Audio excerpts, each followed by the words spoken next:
안녕하세요. 오늘은 라떼아트에서 가장 기초가 될 수 있는 거품 띄우기에 대해서 알려드리겠습니다. 거품을 띄우는 법을 알아야 가장 기본이 되는 하트를 할 수 있고 더 다양한 응용을 할 수 있게 됩니다. 가장 중요한 것은 낙차와 띄우는 타이밍입니다. 낙차에 대해서 먼저 설명해 드릴게요.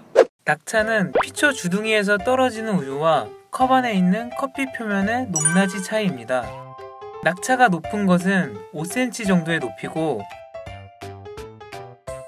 낙차가 낮은 것은 커피 표면과 피처 주둥이가 닿을랑말랑하는 정도입니다. 이제 보여드리면서 설명해 드리겠습니다. 낙차를 높여서 우유를 부으면 우유가 커피충을 뚫고 들어갑니다.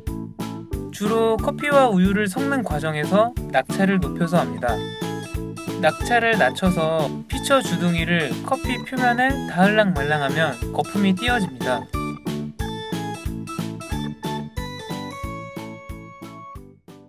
간단히 말하자면 낙차가 높으면 거품이 안 뜨고 낙차가 낮으면 거품이 뜨는 것입니다. 한 가지 더 주의할 점이 있습니다. 잔의 기울기로 인해서 낙차가 생길 수도 있는데요. 그 예시를 바로 보여드릴게요.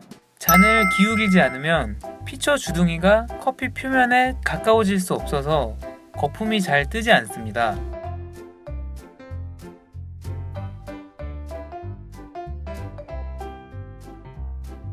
그래서 잔을 기울인 상태를 유지하고 마지막에 완성될 때 잔이 딱 수평이 되는 것이 좋습니다.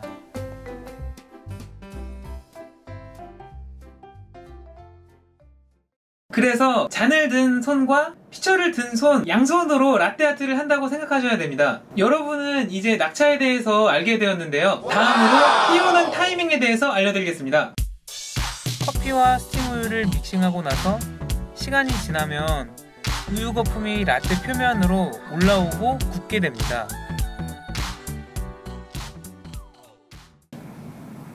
이렇게 거품이 둥둥 뜨죠.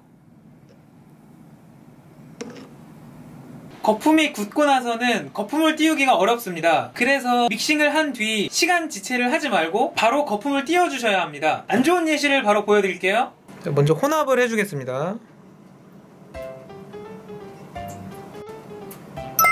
시간이 조금 지체될 때까지 살짝 기다렸다가 믹싱을 하고 시간을 지체했다가 거품을 띄우게 되면 어느 정도의 거품은 뜨지만 완벽하게 거품을 띄운 것은 아닙니다. 믹싱이 끝나고 커피 표면의 움직임이 멈추는 순간 낙차를 낮춰서 거품을 띄워주세요. 거품이 잘 띄어지죠.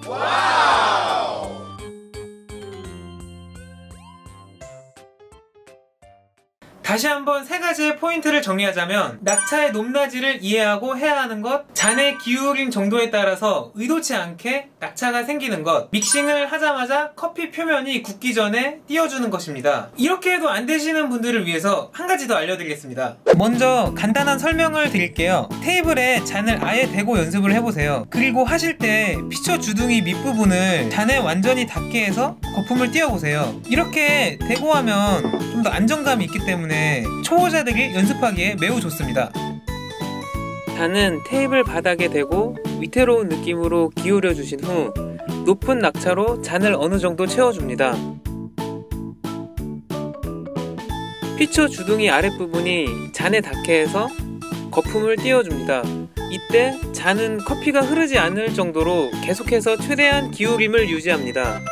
잔이 채워지면서 기울기의 각도가 자연스럽게 점점 줄어들면서 마지막쯤엔 수평이 되도록 해주는 것이 좋습니다. 자세히 설명을 해드렸는데 잘 이해가 되시는지 모르겠습니다. 잘 안되시거나 헷갈리는 부분이 있으시다면 다시 한번 차근차근 따라해보시고 댓글을 남겨주시면 답변을 해드리도록 하겠습니다. 도움이 되시길 바랍니다. 감사합니다.